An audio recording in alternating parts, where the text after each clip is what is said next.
Watchin Wednesdays.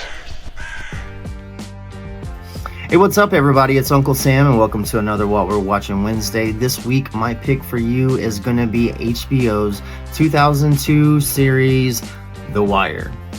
It ran for 5 seasons, and it starred Dominic West, Lance Reddick, Sonia Son, Wendell Pierce, John Doman, Deidre Lovejoy, Seth Gillum, Dominic Lombardozzi, Clark Peters, Andre Royo, Michael Kenneth Williams, and Jim Trufrost. McNulty is your typical Irish New England detective, POS, drunken dog.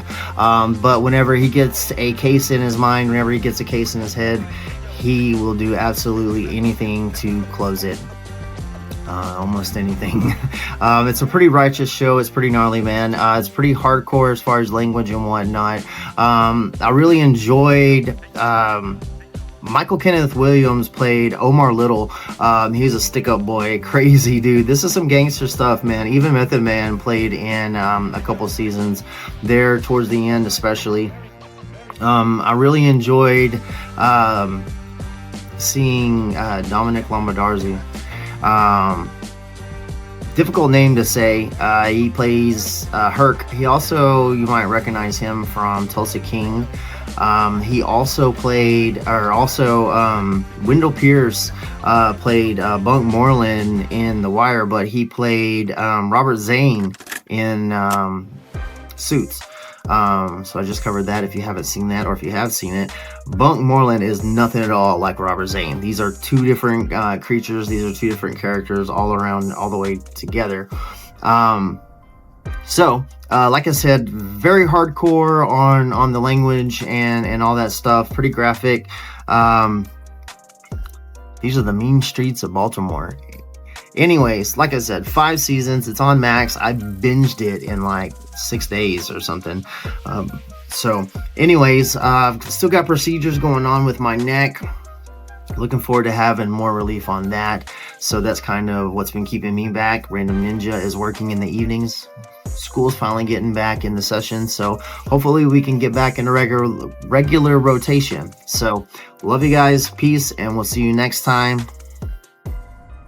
What up, Uncle Sam fam? Random Ninja James. I'm going to tell you what I'm watching on this Wednesday. I am currently enjoying the 4th and final season of Umbrella Academy on Netflix.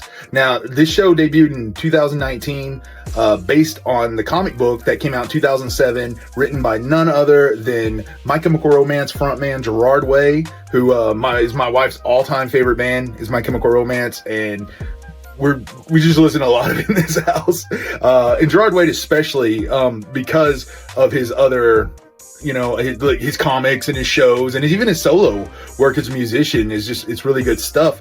And this is definitely a passion project of his.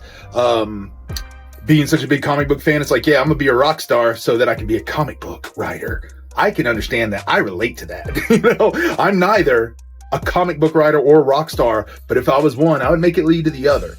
Anyway, I digress. This is a great show. It's got very much X-Men vibes to it. I can't help but think it was somewhat inspired by that. It's about a group of young people that have powers. They were all born on the same day under kind of mysterious circumstances and taken in by this guy, Doctor, I forget his name because they all just call him Dad, who kind of hones them and puts them together and calls them this team, the Umbrella Academy. A lot of good actors in this. A lot of them I didn't know. Some of them I did know, like Elliot Page, of course, is a main character in here. So is Tom Hopper. If you watch these Wednesdays, you know that we did Black Cells, and he was Billy Bones in that. Excellent show. If you haven't seen it, you should watch that. If you don't know what I'm talking about, go back in the archives, check out that episode, What We're Watching Wednesday What. But also Robert Sheehan is in this, a really entertaining guy.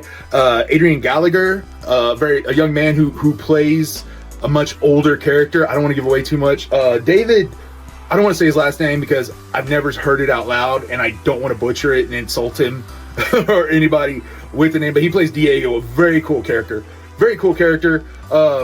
All these are cool characters. A lot of comedy in there, but also very R-rated. You know, we got a little bit of gore and extreme situations. And again, I don't want to go into too much, but if you've been watching it, you know what I'm talking about. If you haven't watched it and you've been on the fence and you like comic book stuff that's it kind of gets away from the Marvel DC area. Like I said, this book was originally out on Dark Horse, which is a really freaking established comic book brand. Anybody that knows comic books knows Dark Horse. I put it like, I guess you can't say it's up there, or that it is on the same level as DC and Marvel, but man, it's not far behind. Maybe not in quantity. I don't know. That'd be something I need to research more. In my world, it's just behind them. It's like the third biggest. Is Image still around? Is that Image? There's nobody else here to answer me. So anyway, check it out. Umbrella Academy on Netflix, or pick up the comic books and read those, or listen to some My Chemical Romance. Peace. Oh, you know what? I didn't tell you my favorite character on Umbrella Academy, but I'm not going to do it now because I happen to have the Funko Pop. So you're going to have to wait till Friday, and then I'll tell you who my favorite character is.